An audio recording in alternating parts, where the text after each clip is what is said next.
Good evening, ladies and gents, and welcome to another Live and Lee show. Delighted to be joined by, well, how do we describe him?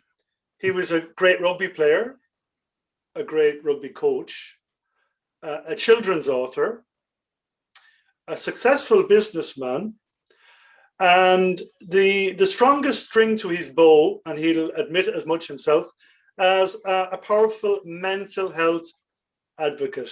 We're delighted to be joined by Brent Pope this evening. Brent, how are you? Thanks very much, John. Yeah, it hasn't been a great time for me, COVID or not COVID, because I haven't been particularly well for over a year now. So it's kind of taken its toll on my physical health and my mental health as well, because the two are interraveled. But I kind of, I'm being bounced back for a number of consultants. I lost a lot of weight early on. I lost about 10 kgs just in about 3-week period. That was alarming for them. I've got continued sort of digestive problems and ulcers and liver disease and these sorts of things. They're just trying to wrap everything together. So I've ended up in hospital for periods of this time. 3 or 4 times I've probably been to consultants every week, that they can't tell what is doing the damage. Is it an autoimmune? Is it something more sinister? So we just go through the battery of tests. I'm waiting on a few tests to come back this week, and I'm also going in for some more tests in hospital next week. So look, it's a long time to spend unwell and not know whether you're going to be your old self again. And I know people can look in and say, oh, look, he's looking healthy enough, but that couldn't be further from the truth, because I have days where it really gets me down, in a sense of, am I going to have something, chronic or something worse? You get anxious and you get worried. I mean, I know there's people out there with emotions, but when you find yourself in these wards and talking to other people, you don't know what's coming, and nobody knows what's coming, in that regard. Of course. And Brent, you were a sickly child. Yeah, a very sickly child, actually. It's something my mother always says to me that resonates with me. She said, Brent, well, you were meant to have done something with your life, something positive, because you shouldn't have been here. So I always take that. I don't know whether I have or I haven't, but that's others to judge. But yes, I was born with a sort of emergency C-section before the days that sort of C-sections become more sort of, I suppose, readily available. And I was born with the umbilical cord around my neck. So I couldn't breathe, and I was born with double pneumonia and bronchitis. So they didn't think I was going to live for a start. I was rushed away to be sort of put in a plastic bubble for the first few months or whatever, which was crucial. And then as a child, I always was off school with a whooping cough, or I'd always pick up all these flus. In fact, my father said to me when he was alive, he said, for years, up until I was about 10 years of age, they thought I had leukemia because I was always so sickly. But I remember, it's funny how things you remember. There's 2 memories of that time. One memory is, and I remember the consultant's name all these years ago, and I must have only been about my first year at school. So I must have been maybe 6 or whatever, but I was taken out of school a couple of days a week, and I'd go and see a consultant because I was a bad asthmatic, and I had to do all these exercises, and her name was Dr. Heather Thompson. And I could just about find her house now after so many years. It's funny that what you remember, but the memory that sticks with me the most is a memory of love and support and unconditional kind of love, in the sense that we had a sunroom on the side of my house. Our house, I shared a room with my brother, but we had a sunroom that used to get all the sun, obviously, like a conservatory. And my parents used to move me into that room when I wasn't feeling well. And I just remember, it's a memory to me, waking up in the middle of the night and being scared and worried, and as young kids do it, and looking over and seeing my father with a rug sitting in the chair beside me. And it evokes a very strong memory of allowing me to go back to sleep and say, you know, I'm okay, that somebody's there looking after me. A bit like someone would visit somebody in hospital and sit in that chair. You know, it's a beautiful memory, actually, you know, of love and support and being able to be safe and feel safe. You know, that's the memory that I have. And that's probably the most poignant memory, you know, of my childhood. Luckily, I know you talked about having asthma. Luckily, I grew out of asthma, although I did have an adult attack about 10 years ago now, where I was actually out playing golf and I couldn't get my breath, and it was scary, as you know, having that feeling of having to grab for breath. And so I had to go on an nebulizer for a couple of years. But I was a bad asthmatic, and then just country life, like you know, country life was good for me. You know, being out around animals, being out in the clean air, that sort of New Zealand lifestyle, that Huckleberry Finn lifestyle, I call it. You know, I remember having to cycle to school. You know, and you didn't have the type of bikes they have now. Now you had a bike where the pedals wouldn't work. You know, there was one, or the handlebars would come off, or the seat would turn around. But I always had a headwind. You know, going into school was probably about a 45-minute, cycle, but it was always met with a ferocious headwind, and then the wind at school would change about 3 o'clock, so I'd have a headwind going home as well. So half the time you push the bike most of the way, but they kept me fit, and I loved running, and I loved the outdoors, and I loved the kind of, you know, every holiday we were off, you know, working on farms, hay carting, being around horses. My mother come from a farming background, but she also was a horse breeder, so we always had ponies and dogs, and you know, so it was a wonderful. Yeah, you know. Yeah, it's a wonderful lifestyle, but a lot of work, Brent. I come from a farming background, and it's a lot of work. Yeah, I'm glad you say that. Well, you're dairy farming, so that was a lot. You know, I didn't fortunately, and I'd say it fortunately, I didn't work on a dairy farm. My brother did for a while before going to agriculture university, because you had to do a year on a farm. I actually ended up managing a high country farm, which was because I went to an agriculture university to study agricultural commerce, because but part of that was that you had to work on a farm for a year, and the guy that I was working for got mumps, so he was shipped off to the seaside to recoup, and I was left with the running of this high country property, thousands of acres. But I have great memories of kind of, I don't want to talk about Brokeback Mountain, but it wasn't like that, but memories of just myself and a horse and the hunting dogs, and stopping off at night into a little corrugated shed and with a billy for your tea, and you know, cooking your meals, or sausages, or something on a stick. You know, like, it was really kind of, you know, nobody would have known I was out there. I look back now and think there was no mobile phones. If I'd fallen off that horse while you were mustering, and sometimes you were mustering up, you know, steep gullies or whatever, like, you know, sort of just with yourself and your horse, and, you know, if I had fallen off or had an injury, nobody would have found you, because you were talking about vast acreages of land. But it was wonderful experiences, you know. And that's what farming life gives to you. Do you have memories of? I was, you know, from the day one of school holidays, you were kind of shipped away to work. You know, like I have memories of all my other friends sort of saying, okay, the school holidays are on us, and we'll go swimming, and we'll go bike riding, and we'll go on all these adventures. No, for me it was you know, going hay carting or fencing or all these things that, you know. So that's my memories of holidays. But you know, kept you fit, and Yes. you know, it and I never was as fit in the gym, talking about my rugby career. I was never as fit as I was playing when I was working on the land. You know, it was a different type of fitness. It was like carrying, you know, lugging sort of fencing equipment up steep gullies, you know, shearing sheep, all those sorts of things. It gave you that fitness, a bit like Tyg Furlong now, that it wasn't sort of bicep work at the gym and that a lot of other players had. It was real physical fitness.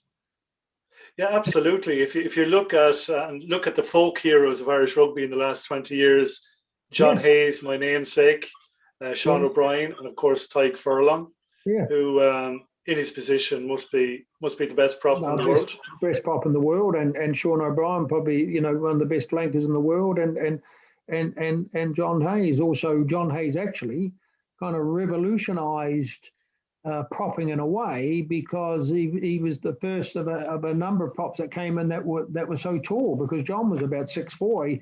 He played in the second row out in New Zealand, and they converted him to a prop out there, and it was the first transition of all those players that came but behind them, where they started picking guys that previously at 6'4" you wouldn't have even been considered to be a prop, but now it's the norm.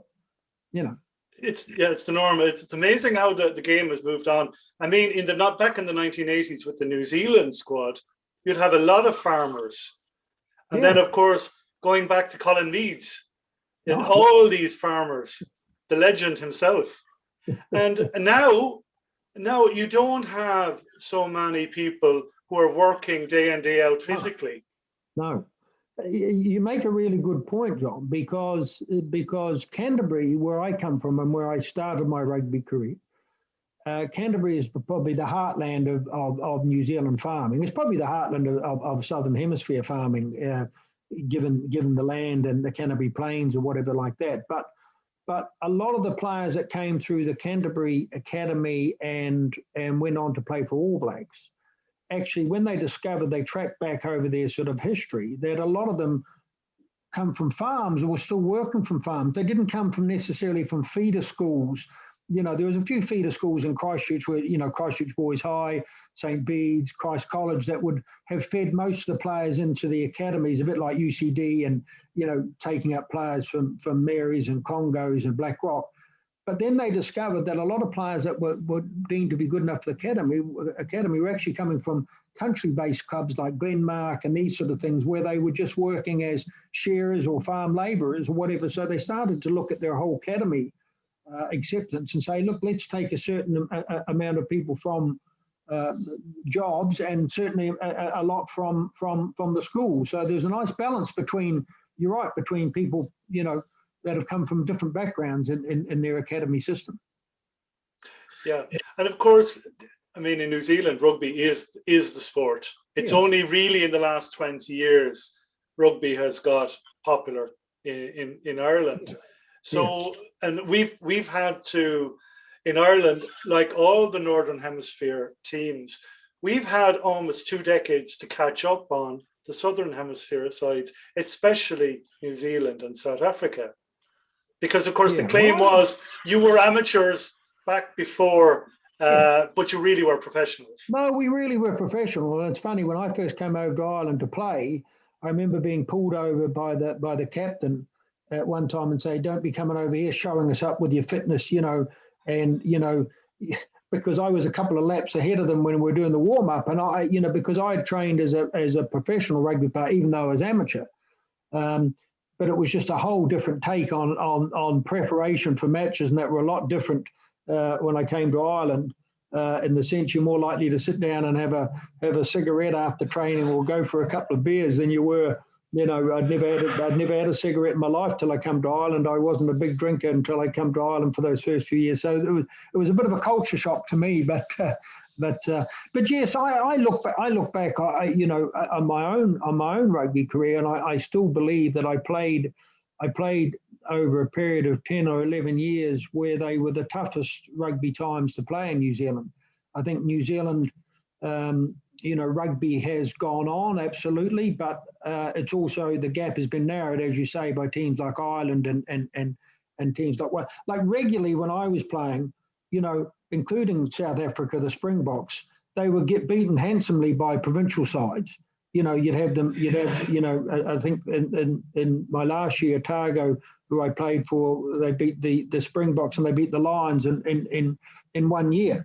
So, and I think Auckland at one stage when we played them had 15 All Blacks, and they even had guys like Frank Bunce and Pat Lam couldn't even make the starting team, who went on to be great All Blacks. So rugby in those days, and when I think about the loose forwards that I played with and against, they were, they remain greats of New Zealand rugby. Michael Jones, I I was looking back at a scrapbook the other day when I had my first All Black trial. There was a headline that said two youngsters battling head to head for All Black number 7 jersey, and the other player was Michael Jones, who went on, of course, to be one of the greatest players of all time.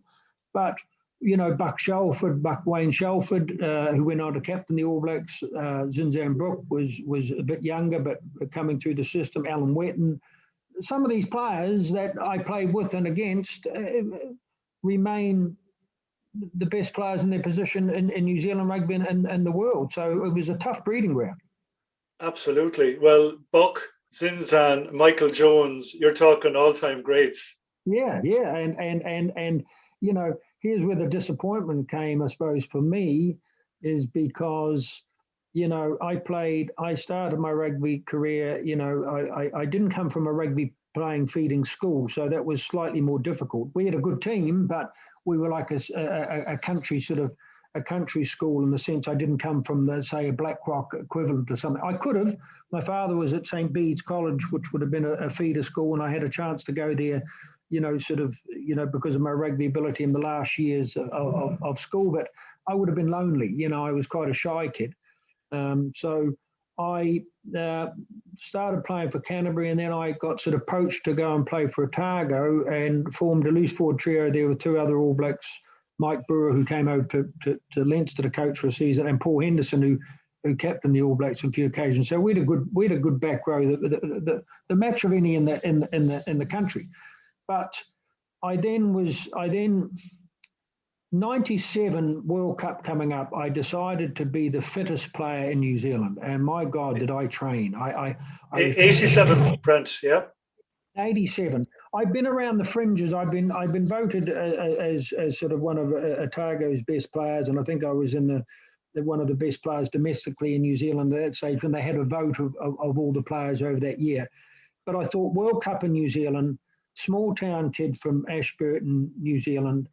I want to be the first All Black that my school had produced. And that spurred me on to say, look, I want to be able to walk down the corridor later in life, go back to the school and see a photo of me up there, because it would have meant that much to me. And it also would have meant to me a lot mental health wise, because I was always fearful of achievement, even though and this will sound a bit even though I've achieved a lot of things in my life, I never thought it would be that way. I was always so scared of failure. I used to lie to my parents about where I was playing matches sometimes because I just didn't want them to come and see me play.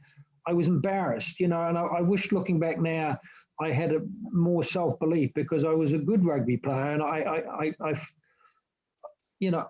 more than held my own against those players that have gone great. In fact, sometimes when I played, I thought, actually, I've had a better game than those players. But it just was a lack of self-belief. And that was something that Zinzan Brooke and Mike Brewer and these players at All Blacks, that's what they had, and that's what I didn't have. Because I was, just to say, I know I can talk for Ireland now, as they say, but I was a shy, kind of retiring type of, and I'd never put my name forward for anything. I'd always say, somebody else can take my position. I was always that person that never complained. I was always the person that was tried out in different positions and didn't stand my ground. And that comes a lot from, I think, my schooling days and being a sickly kid. I thought I was always told by a lot of teachers what I couldn't do rather than what I could do. I probably felt that I was pretty average scholastically. And sport kept me going, when in fact later life I achieved a lot. I went to university on a scholarship that I didn't think I could have. It was when somebody showed belief in me. Yeah. Anyway, so I became I think one of the fittest players in the country. In fact, they had testing in that kind of enlarged All Black squad in 1987. They had testing, and I think I was one of the 2 of the strongest players that were being tested for the All Blacks that particular year. I then was involved in all the lead-up matches to the World Cup, and then, just when I thought that, hold on, I'm going to make the World Cup squad here now, and all my dreams are going to come true, they were cruelly taken away from me. And it wasn't because I wasn't good enough, but it was just because injury came along at the wrong time. Rabbiting for the try line, I suffered a horrific injury. I knew I'd never be the same again as a player, and that's tough. That's tough to see Zinzan Book come in and join the World Cup side.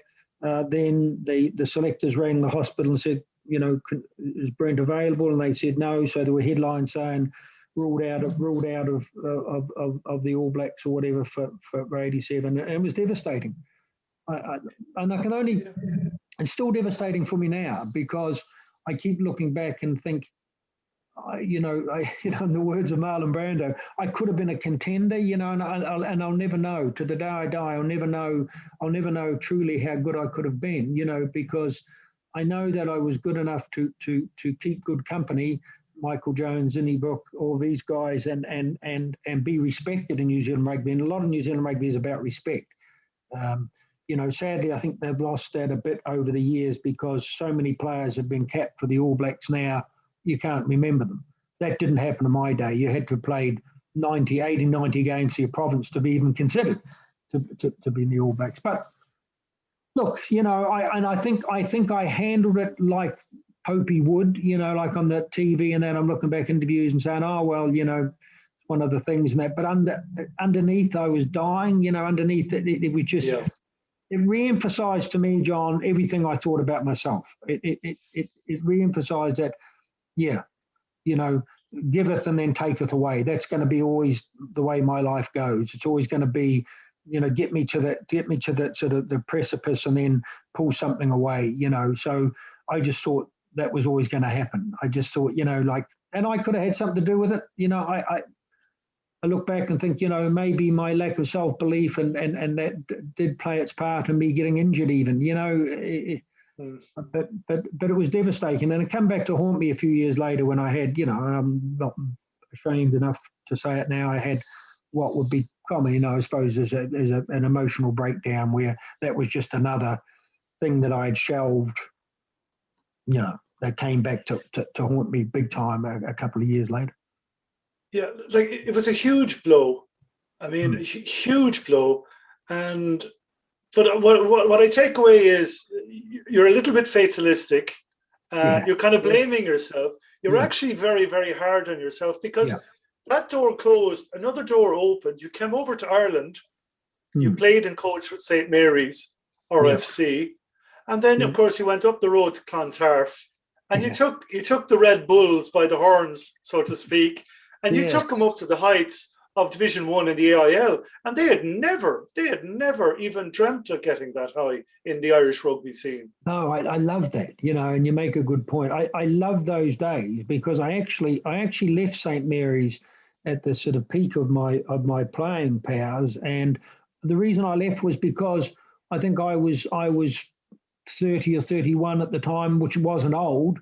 But I thought they had a chance to get a young up-and-coming guy from Blackrock College, Victor Costello, and he was going to be in my same position. Now, they told me at St Marys, look, you'll hold your number 8 spot. But I said, you know what, Victor is a smashing player, and take the opportunity to get him, because I don't know how many. I had a lot of injuries. I don't know how long I can keep playing at this. So on that basis, I said, okay, look, I'll go away and cut my teeth coaching. And I went to Clontarf. I went there as a player originally.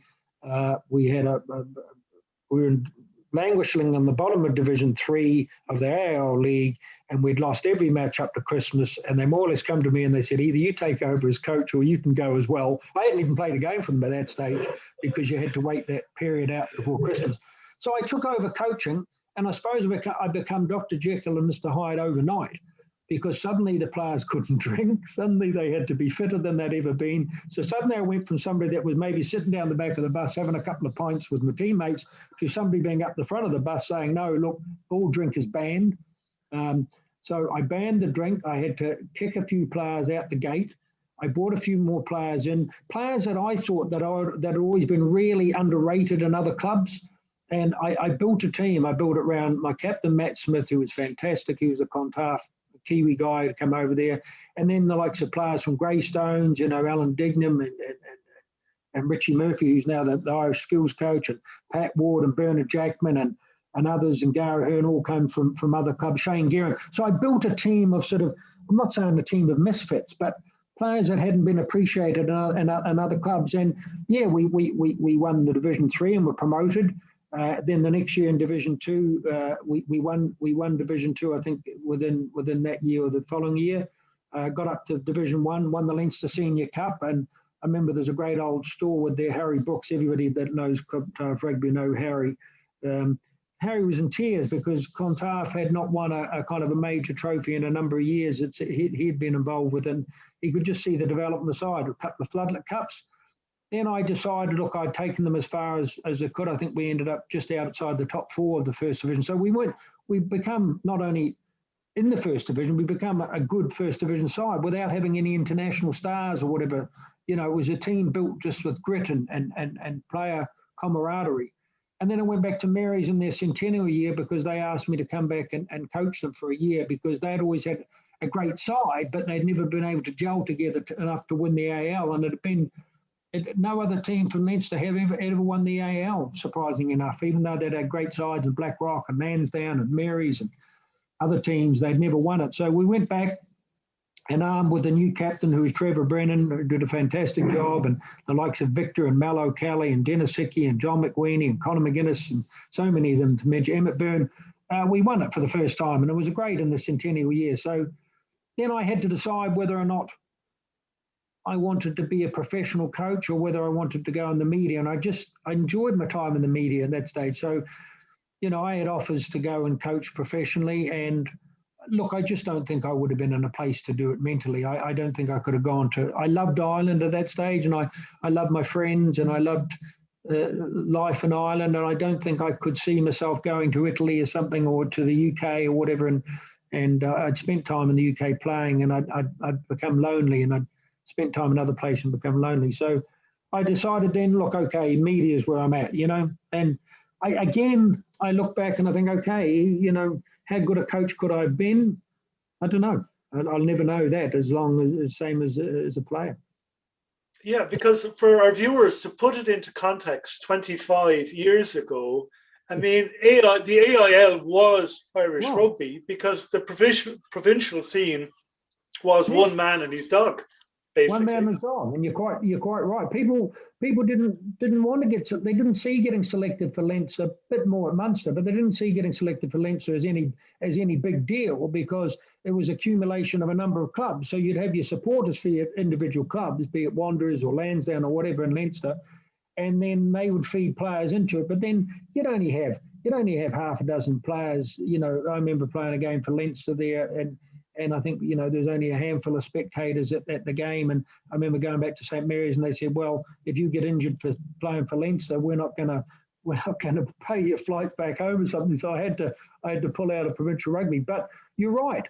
And then those local derbies, especially in Limerick, you know, Shannon versus Young Munster or Gary Owen versus Young Munster or Shannon, they would have had 10 or 15. They could have sold 20,000 to those games weekly, and as it is, they would get 9 or 10,000 to those matches, and people sitting on tops of roofs or whatever, anything to get into those games. But I was involved. Sadly, I got sent off. But in that final in 1993 against St Marys, we had to transfer the match out away from Temple Road to Lansdowne Road because of the number of people that were coming up for Limerick, and I think there was said to be, you know, 20 to 25,000 people at a club match. Well, we'll never see that again. Then you had all the internationals playing. So Peter Cossey was playing, and we'd have our internationals playing, and the likes of Corcon would have Ronan O'Gara and these players. So most of the club sides in First Division would have had, you know, some of the top club sides would have had 6 or 7 internationals playing for them at any one time. So yeah, that was the pinnacle of the game. Professional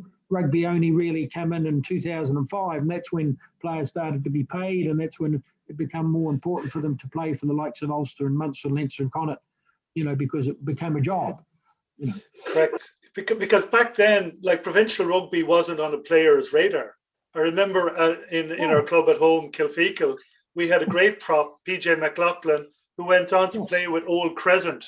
Yeah. And for a small country club like us, to have somebody, you know, and that was Division 2 of AIL. Imagine if somebody had got up to Division 1 of AIL, it would have been incredible. Well, they could now. You know, those step ups are easier to make because you're right. That was the pedigree. You had to play for your club, a small club or whatever, and then you would get selected to play for, say, Crescent or something. or young Munster, and then you get into Munster, and then you get into Ireland. So there was a stepping stone, a bit like New Zealand rugby. You had to go through the provincial rugby first and show your mettle there, and then you would get selected in various teams, underage teams, Barbarians, then All Black trials or South Island, and then the All Blacks. Now, if you're playing for the Highlanders or the Chiefs or the Hurricanes, you're bound to have had an All Black cap, because the number of players. My day they would only take say 25 players on a tour. Well, now I think the Lions tour a few years ago, Clive Woodward, I think they used 45 players. Well, but that was the game, and it was wonderful. People always talk about their memories of playing for their clubs, because that was only sort of supplanted the last few years, for playing for Leinster and Munster when they won something. They have great memories and that, but those players don't have any memories of clubs. There's no association with clubs. You can't go to a club now and see players' pictures on the walls that you used to idolise and say, oh God, he played for that club. I remember Paul Dean played for St Marys, Kieran Fitzgerald played for St Marys, and to see these wonderful photos of them going on. Well, now, you're not going to have that again. Now, Leinster. No, you're not. You're not, unfortunately. I mean, for me, when I was growing up, of course, Shannon, I looked up to Shannon so much. Yeah, they were at the bench. I mean, even players that didn't get capped or got very few caps. I'm thinking Andrew Thompson. Yeah. At Shannon. Great. Incredible. In modern times, Andrew would have been capped. Because to play at that level, so consistently over so many years. And he was a great goal kicker, and he was a great player. I mean, there's been a lot of players in those areas that have been unlucky not to be capped from their country, because now he would have been capped on a tour or whatever, end of season tour. They could be walking around with two or three caps. But I still don't think it takes away the memories for those that are being involved. No, it doesn't. Because they were like Clontarf. And Clontarf resembled Munster rugby in the sense it was a parish. Everybody got involved in the game, and it was the thing to do on the weekend was to go down and watch Tarf play, because everybody came from that area and everybody had been well accepted in that area, and that was what Munster rugby was the hotbed of parish rugby, and that's what made them so strong, because they played better as a team. Absolutely. Plus, there was a perceived bias at the time. The selection for the Ireland team, I mean, in Munster, and again, this is only my view of what happened, a lot of very good club players in Munster that, of course, played with Munster. I'm thinking in particular of Ger Earls, Keith Earls' dad. Fantastic player. But never got capped, though. I locked horns with him on. And I why wouldn't have been capped, because of the same reason you say, is because Ger at that stage would have been perceived to have maybe not had the upbringing that Irish players should have. Maybe didn't come from the right school or whatever like that, because that was very much my read on Leinster rugby when I first arrived over. Most of the players that were playing for Leinster, had come from a certain number of schools. I mean, even Sean O'Brien talks about that now, the difficulty in playing. And firsthand, Trevor Brennan's another one. Trevor Brennan was a fantastic player for Leinster and St Marys and for Ireland, but probably didn't get as many caps as he should, because he would have been deemed to have been coming from a small club. A bit like. I mean, you wouldn't be surprised if Jerry was walking around with 50 caps. He was that good, and he's certainly he's certainly probably the best player that I ever played against in this country that wasn't capped. He probably is. Well, I'd say he definitely is. Yeah, definitely. And of course, Trevor Brennan, even though he played with Leinster, one of my favorite players. His autobiography is wonderful. Oh, Trevor, you know what? I can't talk more highly about that guy. He was the first on the phone when he heard I hadn't been well, and he was coming over. His father hadn't been well either, and he got on the phone. He said, "Pope," he said, "Look, let's meet for coffee or something." He's just that kind of guy, like he's so non-judgmental. His door is always open. I can't say more. I can't say more about Trevor as a friend and what he brought to rugby, because Trevor admitted himself. I remember talking to a couple of guys from Toulouse, and they just so revered Trevor, and it was for all the reasons that were Trevor. They said, "My God," they said, "we don't want that guy hitting another tackle back." Because he brought that steeliness that Toulouse needed. They had all the flair in the world, but they didn't have someone like Trevor. I remember watching, here's a quick story, but I remember watching, sitting in the office in Clontarf, and the Irish team were training out in Clontarf, and I was just watching the training from the office up there when I was coaching. And I didn't really know much about Trevor, only that he was playing for Bective or whatever, and was a hard man or whatever. But they were doing the crossover grids or something. And Keith Wood, who was an internationally known player at that stage, did something, and Trevor fecked the ball and it hit him on the head.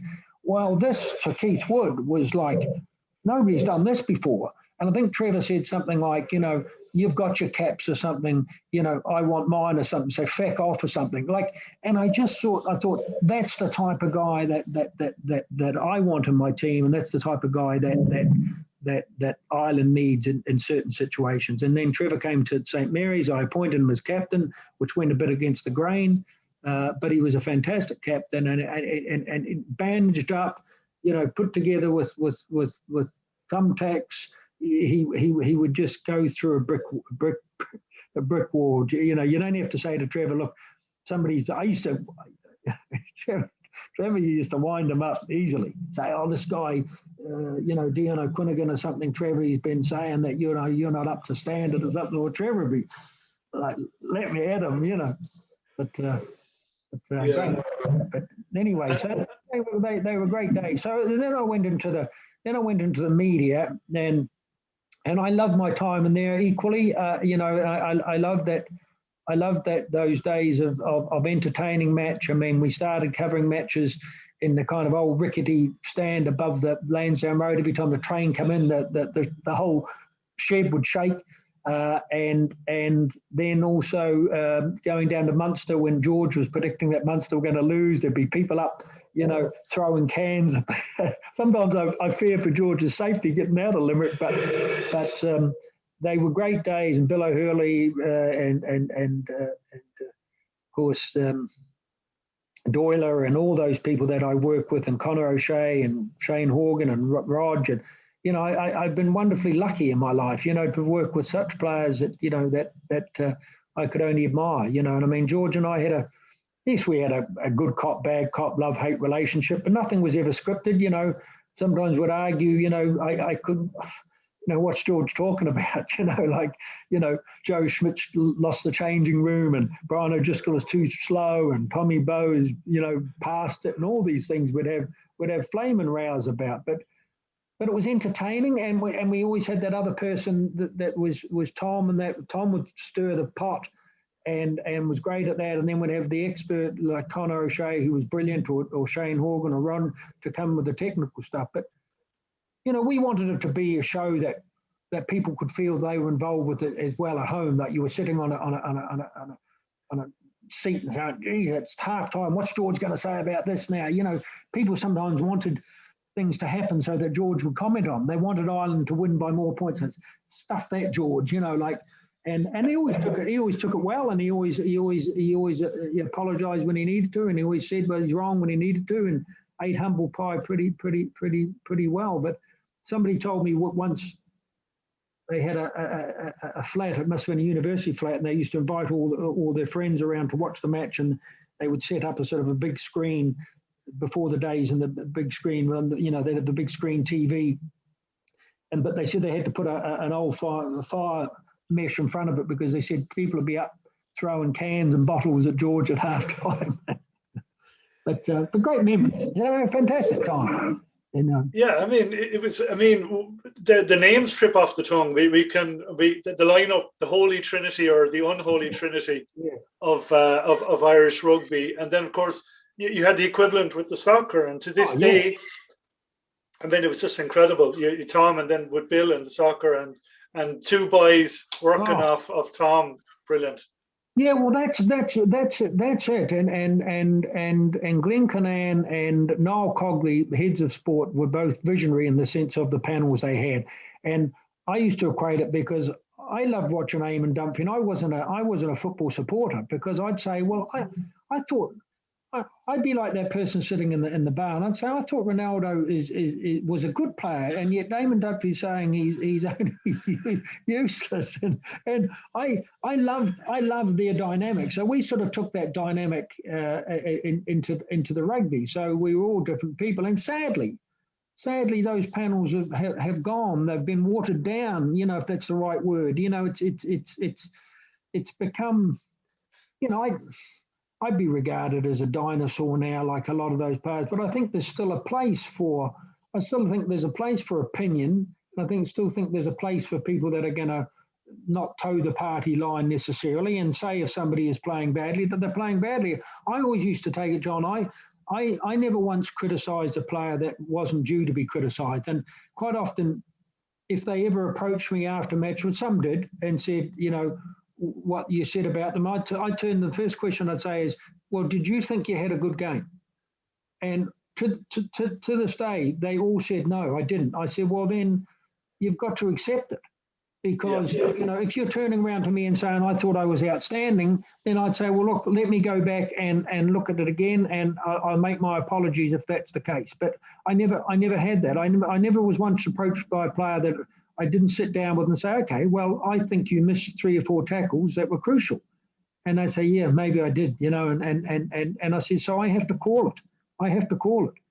And I think people just find that a bit difficult now, because they're taken out. As soon as they stop playing, they're straight into media. So they're being asked to criticise their friends or their coaches or whatever, and they find that hard. And luckily I didn't have to do that, because enough time had elapsed before I was commenting on players that, So I didn't, and I didn't have any bias. So I was neutral. I was from New Zealand. I wasn't from Munster, or I wasn't from Leinster or Ulster or Connacht. I didn't have any allegiance with anybody. Yeah, and I mean, it begs the question, are we not critical enough of Irish rugby and the Irish rugby setup and Irish rugby players? Because as a so-called Tier 1 rugby nation, we have never progressed past the quarterfinal stage in any Rugby World Cup. What do you think, Brent? It's a lot to do with the Irish psyche, and I think that rugby has come such a long way in this country since I came over here, when there was a whole different attitude to rugby against international sides. Like, it was kind of the give it the lash situation, that the Irish should be hard to beat. And I played against a number of Irish teams, at underage level or whatever in New Zealand. It was always a case of they'd give as good as you can for 50 or 60 minutes. You just weather the storm with the kind of the Irishmen going at you. Then you would always run out comfortable winners. That changed a lot under various coaches all added their bit, and then coming to Joe Schmidt, who was about winning, and so the greatest ingredient Joe brought to Leinster and then to Ireland was an ability to say, why can't we win this match? And a bit like Roy Keane did for football, in the sense of saying, it's not good enough now just to take part, we want to win. I just think that the World Cup has been at a different level for Irish people, but they'll get there. They will get there. There'll be some day that Ireland will win a World Cup, and it won't be in the too long a distant future, because now they believe that they can beat any team.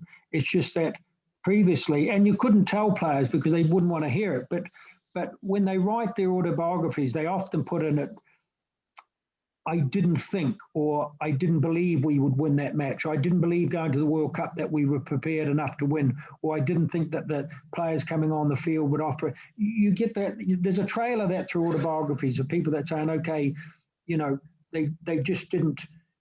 And that comes to mind. The game that comes to mind that sticks the most a picture to me about psychology, of sports psychology, is in that last few minutes when Ireland should have beaten the All Blacks, when they were leading in Aviva, and Richie McCaw got the players around and said one thing to me. He said, the Irish will give us one more chance. We've got to be ready to take it. On the opposing side, Ireland was saying, okay, let's hold on, let's hold on, let's hold on. Whether, in fact, they should have said, we've been leading all this match, let's just keep playing the way we've been playing, and we'll win this. And that was just to me, it was the marked difference between the psychology of Ireland beating the All Blacks that day, rather than the All Blacks saying, hey, we don't lose from this position. And we've been in this position times before. So Joe Schmidt, interestingly enough, after that game, whenever they trained, he trained them full out for the last 2 minutes of training, mistake-free, to say that if we ever get into that situation again against the All Blacks or Australia or South Africa, then we know what it takes to win, and let this be a lesson. And I think they learned that, because a year later, so they won in Chicago, and then they could have won back here. So all those monkeys off the back. So yes, they'll win a World Cup at some stage, and hopefully it'll be sooner than later. But that'll come from just continued self-belief that they have a right to dine at the top table of world rugby, and they do. The players. Absolutely. Well, I hope you're right. My only fear is we seem to be preparing for the following year's Six Nations. We seem to work. We seem to work in year to year to year. Yeah. We never go in a 4-year block. That's just from the outside looking right. in. It's very cyclical, because what happens in Irish rugby, unfortunately, is that some of the key players in that 4 years, it's a bit like between Olympics. It's a bit like having, I feel sorry for the athletes who were in peak shape last year for the Olympics, and the Olympics never happened. A year is a long time in sport. And especially as players get to their peak, Johnny Sexton was probably at his peak the last World Cup, Sean O'Brien, these key players probably were. Having said that, we've got a new crop of players that hopefully will peak for the next World Cup, the James Ryans of this world, and these younger players coming through. But there's a lot more injuries in the game now, and you've got to have pretty much a squad. But you look at France, even France have got a year or 2 years ahead of Ireland in their rebuilding, so that when they get to the World Cup next year in their home country, players like Dupont, Intermac, they're playing good enough rugby now. Dupont especially. I mean, what's he going to be like in a year's time? But then again, a bit like Ireland, he could be injured, and they might not have developed other players enough. So it's a hard thing to juggle, and it's a hard thing to juggle, especially in Ireland, because you don't have the playing population. That's why England do so badly, as far as I'm concerned, because I think they have 600,000 or 700,000 registered players to Ireland's 100, 150,000. So they should be 6 times better than Ireland, but they're not.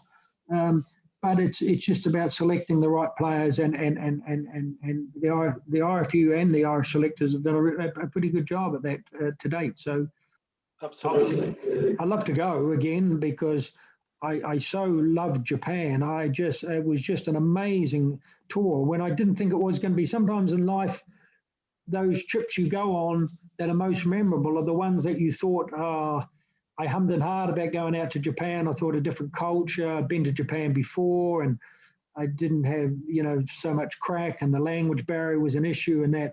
My God, did Japan do a fantastic job with that World Cup? I'd love to see the World Cup in Ireland. I really would. I'd love to have New Zealand friends coming over and showing them the sights of Kilkenny and Cork and these places, and they'd have a great time. And I was really hacked off. They didn't get that opportunity in the last voting. I think we were doing a bit of a job on us. Yeah, we're overdue to host the World Cup. Yeah, absolutely. And we just need to up the infrastructure, Brent. Yeah. Let's be honest about it. No, you do, but that could be done. That could be done. Any other country, New Zealand could do it. You've the stadiums there. The GA were willing to come on board as well, and football as well. So you've a good, you've got a template there to host a World Cup, and either football or. I was going to say it's no good hosting a World Cup for GAA, because you're only going to have maybe Highland in Australia, but that's it. And I mean, your thoughts on the Olympics in Japan in 2 months' time? Do you think it'll go ahead? Do you think it should go ahead? Really good question. I love the Olympics. I hope that it goes ahead. Do I think it? Do I think it should? I don't know how I feel about that, and it's not necessarily all to do with COVID. I just feel for. I feel for this dream, and it's when I can talk about the World Cup, dream being taken away. A lot of people's dreams are going to be taken away because some countries won't go. Some countries will do, a bit like Austria have closed their borders now for planes coming in or whatever. Like, you're going to have countries saying, look, we don't want you to go. And that could destroy athletes. I don't know, it could destroy their lives. Also, I don't know whether Olympics work without substantial audiences. I know they get TV audiences worldwide, but look, let's hope that it goes ahead, and let's hope that it can go ahead in some regard, because I think those athletes should be rewarded for, going through the whole trialing system and getting that, It would be awful. It would be awful to pick someone that, say somebody in the rowing that had just made the Irish team and we're looking forward to the Olympics, and then suddenly it's taken away from them, because I know how that feels, and that may be the last opportunity you get to represent your country. So, yeah, let's hope it goes ahead. Let's hope so. And of course, away from the rugby field and away from the TV studio, you've been a successful children's author and an entrepreneur with your range of shirts. Yeah. Tell me about that. Were you always interested in the writing and in business? Yeah, and both of those come from. That's why I will get on to in a bit about the mental health and the work that I do, and the SOSAD and all these wonderful charities around mental health, because a lot of things I've done in my life have had that as a central core. And what do I mean by that?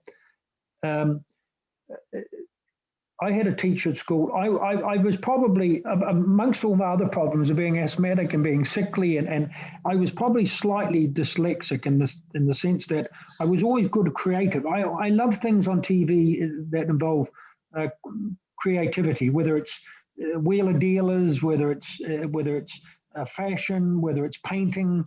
I so admire people that have a creative bent, So the writing came from a place where I was told all the time that I wasn't a good writer, because it would be judged at school because of my misspelling of words and not being able to link sentences together. And even though I had a vivid imagination and I loved writing stories, I was always put down. I was always, and until a teacher in my first year at senior school, at secondary school, she came to me. Jean Stapleton was her name, and I'll always look back. And she came to me one time. She said, "Brent," she said, "you've handed in an essay, and it's littered with so many mistakes and so many misspellings and everything like that. But," she said, "it's wonderful. So can you promise me for the rest of the year, you just write away, and I'll correct the mistakes and I'll do everything." And she sent away one essay that I had written about. I think the Battle of Britain or something like that, about a pilot's feeling or something like that. And I got runner-up in a national essay competition for people a lot older than me. And she never told me. She said, "I've sent this away." It was an Eve Memorial essay or something. And from a little country school, well, a bigger country school, but a country school, I got this award. And I always liked writing. So then in 1987, unfortunately, I had a valuation business, a property valuer, qualified as a quantity surveyor, but I had a business. And one of the woman that was working for me sadly had a daughter who had leukemia. But anyway, she used to love stories about the sea and about the ocean and that. So I started writing these little books for her to send her to the hospital. And a couple of doctors came back to me and said, "Brent, kids are asking for these damn books that you're writing. They're asking for them by the dozen." So I then went and approached a publisher, and they came and they published them, and all the proceeds or something went to, I think at that stage, the Child Leukemia Society. But it became huge. It was like the social media of going viral. And I remember being terrified of what the All Black selectors would think. Here's a grown man, a 17-stone guy writing, kids' books for kids. Would it be seen as wimpy or, and I was on talkback shows in Australia, New Zealand. I think we sold about 180,000 copies of that first book. Wow. And all the money went to a great cause, and that's it, man. And since that time, I've published about, I think, eight or nine books, anywhere from Bones to ones about singing to anteater that named Arnold that's born without. Arnold the anteater, yes. Anteater, and kids have loved it. And I've always given, but this is not an ego thing. I'm not that type of person, but I've always given the profits to various children's charities that the books are about. But the books always have a message. So that was the writing side of things. Then wrote my autobiography and wrote a mental health book last year called Win. And then the fashion, I always had a passion for fashion. And again, that comes from not feeling good about the way that I looked. I was always very self-conscious, like a lot of teenagers, that I was ugly, that I was, that I couldn't approach women or girls in those days, that I wouldn't have a girlfriend. And again, that was just a fear of failure. I knew I had a good personality and I could chat to them and that, but I was very shy when it came to strutting my stuff. But I've always thought that if I could dress well, I could feel well. And I used to arrive in all kinds of gear to rugby training, and I was lucky that I was a good rugby player, because I'm sure I would have been pelted with eggs and that now because of the type of gear that I used to rock up in, whether it was Dixie Midnight Runners with a rolled up trousers and a kind of a vest, or whether it was clothes I'd ordered from the UK that came in. I was always kind of ahead of the time. So a few years ago, when I had the opportunity I was always wearing other people's brands on television. I thought, why can't I do this myself? Why can't I design the shirts the way that I want them to fit, and for men of a certain age to look good? And so that's what I started doing, and that rolled over to the shoes. And we're in a few places around the country, and people love the shirts, and it's the buzz I get from it. It's not about, I'm not saying anybody goes into the shirt making business so they want to make a profit, because it's very hard to, but I always just wanted design control of it. And that's why I admire, people that do something creative. I'll always want to do something creative, whether that's TV programming, whether it's radio, whether it's writing, whether it's, I'll always want to do something that, and I suppose that brings me on to kind of the mental health, because that's a huge part of my life now as I get a bit older, is really not wanting people to have had the life that I've had. And people can sit back, John, and say, okay, well, on the one hand, you're talking about all these achievements and everything like that.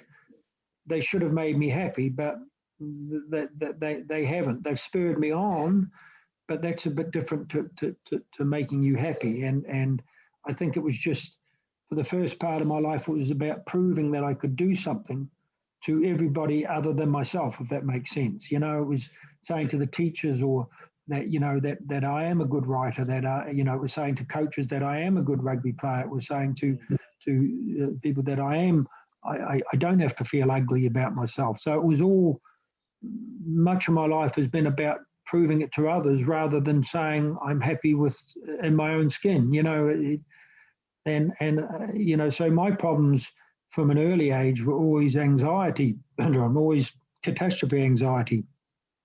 That where it links into missing out in the All Blacks in 87 in the World Cup, because I just thought this was kind of God's way for me, that I'd always fail at stuff, and that didn't encase just one thing. It encased a lot of things in my life, that I would never be cared for, and I would never amount to anything in my life, that I'd be a loser, that nobody would love me, that I wouldn't have my own family. All these things would set me off into anxious states where I'd have panic attacks and hide them as a kid and feel guilty and ashamed that I should be feeling this way when other people had real problems. Other people were living with people with terminal diseases and diagnoses, and people dying all around the world, and being told, life should be good, Brent. You have a roof over your head, you have a square meal, this more than other people. And I got all that, but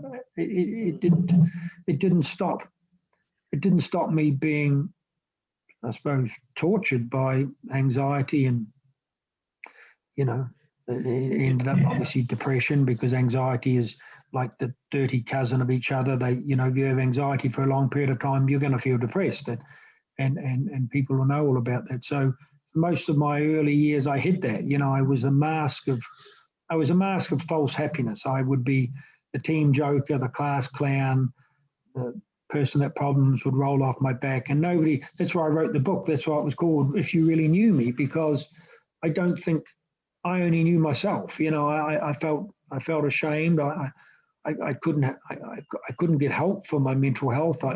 Because I'd be told the same thing. You know, that, you know, man up, toughen up. Real men don't show feelings or emotions. Well, yes, they do actually. You know, and it should be seen as a brave thing that you talk about your vulnerabilities and emotions, not as I saw it as a weakness of a man. I was less of a man. That I was gutless and I couldn't handle my own problems. That, you know, it's the way that I felt.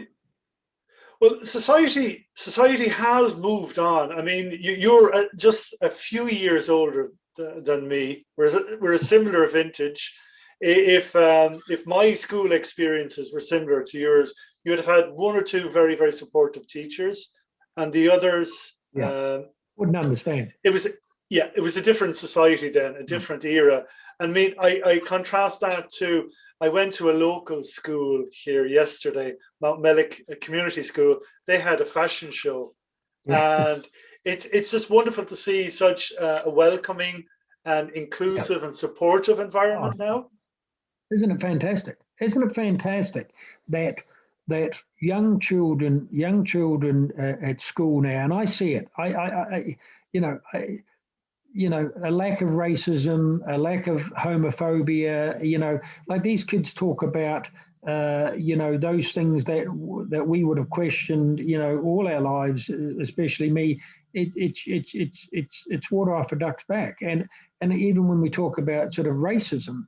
Like I come from a country that's multiracial, so I always grew up with Maori friends or Samoan friends, or there were Chinese or Asian kids in the class. So it was no different to me. But coming to Ireland in those days, it was different. It's not now, because classrooms are full of children from different cultures, and it's brought a wonderful mix to Irish society, hasn't it? You know, different types of foods and that. And what they bring to it. So it's wonderful to see people not having a problem with you talk to someone and somebody will come back and say their parents, oh, I know Shane is gay or whatever like that, and hey, that's fine. It's in fact, it's there's nothing that can shock them. But and here's the but it doesn't stop young people. We have our own Achilles heel now. When I say we, I'm a bit older, but that is social media. Yes, absolutely. We get, just when young children get over one hurdle, they've got another bigger one coming, and that's around social media bullying, around, despite greater understanding in mental health, it's still not stopping people taking their own lives. It's still not, like SOSAD, save our sons and daughters. It's still not enough to save young people from getting trapped in that moment where they think that their only option is to take their own life. And all I do in the community when I'm out talking about my own journey is I just try to get the message to people to say, look, let's have a greater understanding, John, about mental health, and let's understand that it's irrational for people to be talking about taking their own lives. And it's irrational for some people to look at other people's lives and judge them and say, well, look, isn't Brent Pope, doing well in his life? What does he have to worry about? Doesn't that person have the lovely house? Doesn't he have the beautiful wife or the husband? Doesn't they have the greatest kids? Because they're the people just as likely to get into a depressive state as anybody else. In fact, they may be more likely to, because there's certain industries you can work in, the construction industry, the guards, these sorts of industries have greater numbers of people having suicidal ideology in that. So it's a case of greater understanding. I even want to lose the word stigma, because I think we've moved on from that. I think we've moved on to stigma about mental health, but it's about having a greater understanding that not everybody sees the world the way that you do or that you want to. So when people ask me what's the greatest advice I can give to somebody that's dealing with somebody that they think might have mental health issues or whatever, as I said, be as good a listener as you are a talker, because it's not about leading people to get help. It's not about saying it's for you. It's about caring enough about them to say, hey, you know, you're not the same person you were maybe a month ago. Are you okay? And if you need help, then I'll come with you. That it's okay. You know, you have a friend in me. It's because I just wanted somebody to give me a hug at some stage in my life. I know that sounds old-fashioned, and just say, Brent, you'll be okay. You'll get through this. And that's all that some people need, because they're just stuck in a moment. I use those songs a lot of the time, by two Irish songs, actually, that Boomtown Rats, when they had the words in the song, you know, the silicon chip inside her head gets switched to overload, and then you two stuck in a moment and can't get out of it. And they're both really relevant, because sometimes when people don't understand that somebody is talking about taking their own lives or have suicidal ideology, or actually do go through with an attempt or even you know, do it's because they're stuck in a time where they think they can't get out of it. They can't see another day without the hurt. They can't see another day that they're not feeling a burden to their family, to their children, to their society, to their country.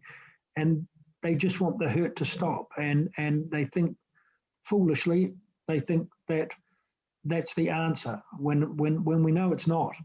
But it still doesn't stop people, you know, thinking that way. And we need to save people. We need to care more. We need to understand more. And we need to spend more of our time making connections and saving people than we do, you know, saving money for our bank accounts, you know, because that's important, and that's important in my life.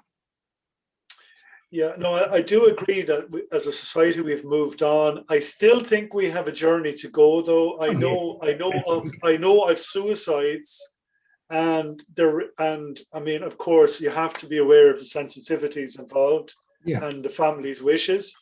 But a lot of them are still reported as a sudden death, Brent. And I still feel there is a taboo there still. No, there is a taboo. There is a taboo, but that's what I said before, John. But that taboo doesn't come so much from me as stigma. What I'm saying is that it comes to me of just a lack of understanding, because when people come to me, I've gone back and trained as a psychotherapist. When people spoke to me, it was really, really scary when they found themselves in a situation that they'd often said to me, but I was such an advocate for mental health, and I was great, and then something happened in my life, you know, a partner left me, my business went down the drain, I faced COVID, all these things. Suddenly, bam, they're in it, and they don't understand, and nobody around them understands. And for men especially, we shelve it, we take it all in, and we don't let it out. And we bring all those feelings in, and we're saying, okay, I've got to be a man's man about this. You know, I'm not going to talk to John because he's going to think, you know, Brent, you're a wimp or something for not being able to deal with it. I'm not going to talk to anybody else. And we take it in, and we get tighter and tenser, and we get more anxious, and we get more depressed, and we get more worried. And then, bam, we're suddenly in that dark space whereby we think that there's no one there to help, that no one wants to help, that no one understands them. That all these things, when if they just, please God, reached out to one person, one phone call, one visit to the GP, one talk to a friend, one talk to a sibling, anything that can get them off that conveyor belt that's taking them into a dark place. Because it's the people that don't get help are the ones that I fear for. But the people that think they can get over this themselves without help, without professional help, they're the people that worry me, because I've been that person. You know, I've been that person that couldn't get help and didn't think I needed help, and thought that I could do it all alone, or thought that I was alone, that I was the only one having these feelings, when in fact we all do at some stages. We all do. We all feel down. We all feel depressed. We all feel upset. We all have these things. But what we don't understand is we can't see that somebody else isn't handling it like like we are. Well, we're all different and we all handle things differently. And what may worry you at a level may not worry me. And you know, to somebody going back to a business that is left in rubble through COVID, some people go back and say, I'm going to build this business up again, and that other people will think, you know, I'm never going to have this chance again in my life. And there's two ways of looking at every situation in people's lives. You know, it's the same as physical health, which I've had to handle. It's, you know, people handle that differently. You know, and that's what I try to do when I'm speaking to organisations, or even in these conversations like this, or working with all the charities that I do. It's trying to bring a greater acceptance and a greater understanding that people can say, well, hey, you know, Brent Pope's done pretty well in his life and achievement-wise, even though he's had these hurdles to get over mental health-wise, that, you know, he's come out of the other end, you know, pretty well balanced, and that if it's okay for me to have gone through these moments, then it's okay for somebody else to, and also to tell them that, you know, it's absolutely courageous to ask for help and not to feel vulnerable. I'm sick of feeling a wimp for asking for help. I'll ask for help now because I'll have a support team with me, and that's the greatest bit of advice I can get anybody. Have a support team where you never know when you're going to need them. Have somebody you can ring. Have somebody you can trust. Have somebody you can ring at 3 o'clock in the morning and say, hey, this is just piling down on me. I don't know whether I can handle the pressure, and I just want a release valve to talk to somebody, and for somebody to say, hey, the hurt won't always be there. We'll get you help, and you'll get on alive. And that's why, like SOSAD and these wonderful charities that come from a place of forgiveness and come from a place of wanting people to have better lives, and you know, it's I can't say enough about the work that's done in mental health, you know. Well said, an important message. And of course, an equally important message, the help is out there. Just go ask. Yeah, that's the one step up. That's the one thing that somebody can take from this. That's the one thing that I always want to emphasize, that the help is there.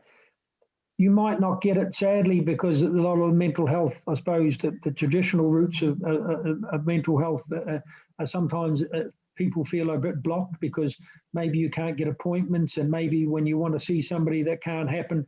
You just have to keep trying. You just have to keep reaching out.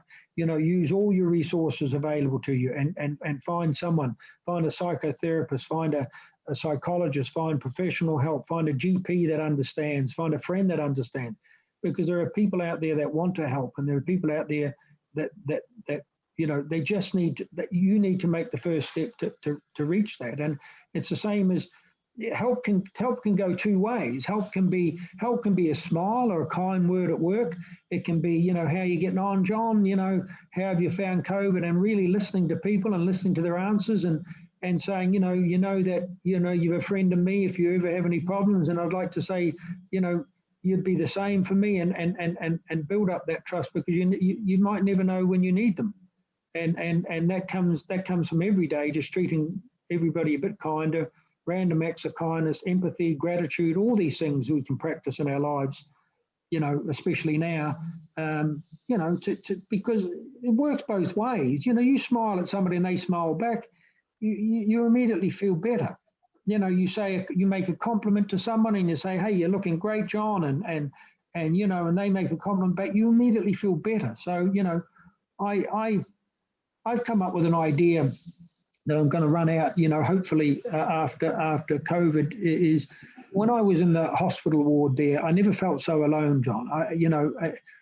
Because my friends couldn't visit, and I don't have my own family over here, and that comes with a lot of regrets too, because, you know, I lost my father a couple of years ago, and my mother's in a home now in New Zealand. I couldn't get back to see her last year because of COVID, and also because of my physical health. And, you know, sometimes when you go home at my age, you don't know whether it's going to be, you know, I'm going to get a phone call like I did with my father when I was in Portugal on holiday and had to fly back to New Zealand, and be worried that you're not going to get back in time for a funeral or to say goodbye and all those things. So there's a lot of regret about living in a different country, even though I love Ireland and it is my home now.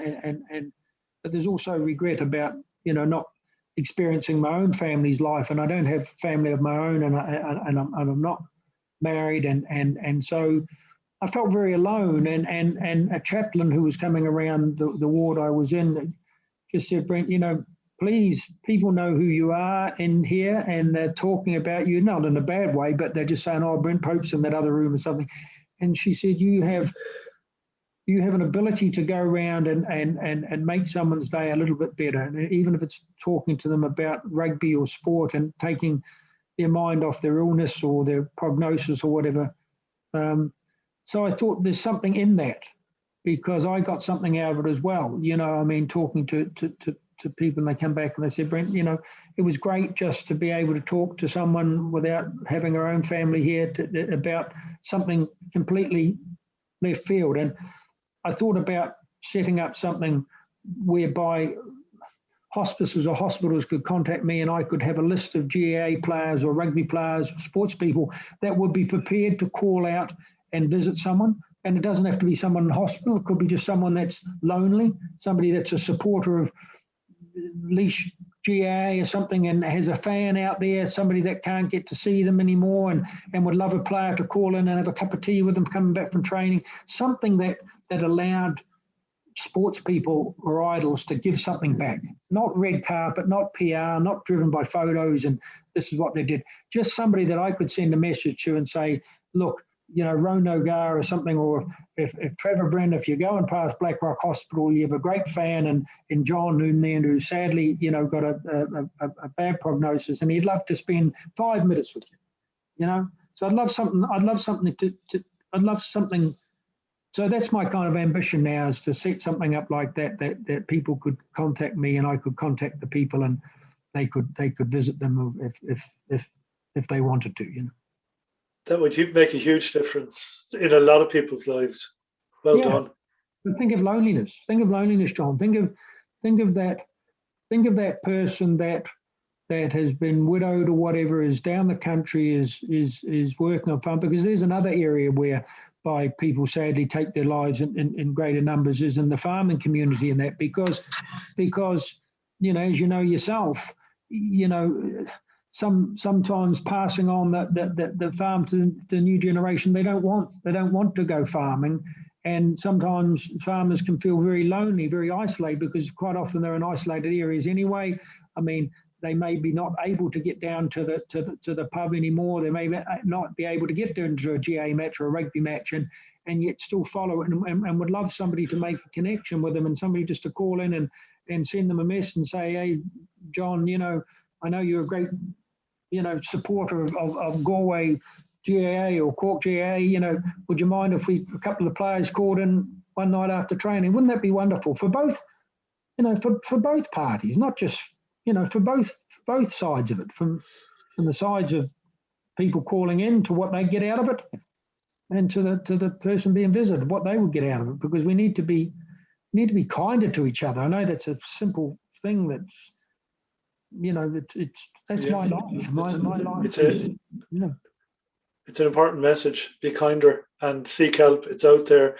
And of course, Brent, you're going to be a celebrity judge for the SOSAD variety show, along with Claire Byrne and David Norris. Yeah, so so they better start shaping up on their acts, because I can be a bit like what's the guy on the Britain? No, it's a Simon Cowell. I can be a bit like that.